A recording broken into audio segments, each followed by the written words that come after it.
सबसे पहले आप इस बात को समझिए कि लीगली और कॉन्स्टिट्यूशनली दो ही हमारे देश में संवैधानिक और कानूनी प्रावधान हैं इस बात से जुड़े हुए। सबसे पहले रिप्रेजेंटेशन ऑफ पीपल एक्ट ये कहता है कि अगर आपकी 2 साल से ज्यादा कन्विक्शन हो तो फिर आप एक जनप्रतिनिधि नहीं रह सकते हैं, चाहे आप विधायक हों चाहे आप सांसद।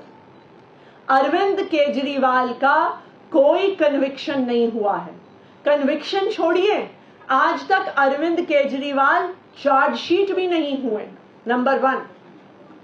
दूसरी बात, इस देश का संवैधानिक प्रावधान ये कहता है कि कोई व्यक्ति चीफ मिनिस्टर नहीं रह सकता, उसे चीफ मिनिस्टर के पद से इस्तीफा देना होगा अगर वो अपने हाउस की मेजॉरिटी नहीं एंजॉय करता। Arvind Kejriwal enjoys the overwhelming majority of the Delhi Assembly। तो इसलिए अरविंद केजरीवाल के इस्तीफा देने का कोई भी कारण नहीं है।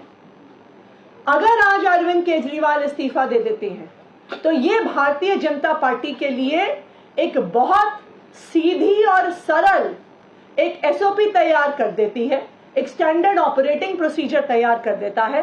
जिस तरह उन्होंने पिछले 8-9 साल में ऑपरेशन लोटस को एक स्टैंडर्ड फॉर्मूला बना लिया है, ये तो उससे भी आसान है। ईडी के माध्यम से prevention of money laundering act में हर विपक्ष के मुख्यमंत्री के ऊपर केस कर दो, उसके बाद उसे गिरफ्तार कर दो और फिर कहो कि संवैधानिक संकट पैदा हो गया है, इस्तीफा दो वरना हम राष्ट्रपति शासन लगाएंगे।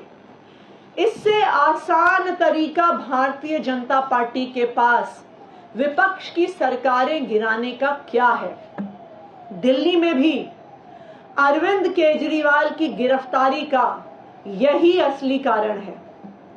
कल अरविंद केजरीवाल जी को जुडिशियल कस्टडी में भेजा ईडी ने। उन्होंने कहा हमें जुडिशियल कस्टडी चाहिए। क्यों चाहिए आपको जुडिशियल कस्टडी? अरविंद केजरीवाल की गिरफ्तारी के समय ईडी ने कहा कि हम इन्हें गिरफ्तार कर रहे हैं क्योंकि हमें इनसे पूछताछ करनी है, क्योंकि हमने इतने समन्स भेजे और ये समन्स पर नहीं आए तो हम पूछताछ करने के लिए इन्हें गिरफ्तार कर रहे हैं। अब 11 दिन की पूछताछ हो गई, आपने जो जानना था आपने जान लिया। अब आपको अरविंद केजरीवाल को जेल में क्यों भेजना है? इसलिए भेजना है क्योंकि इस गिरफ्तारी के 2 ही मकसद थे।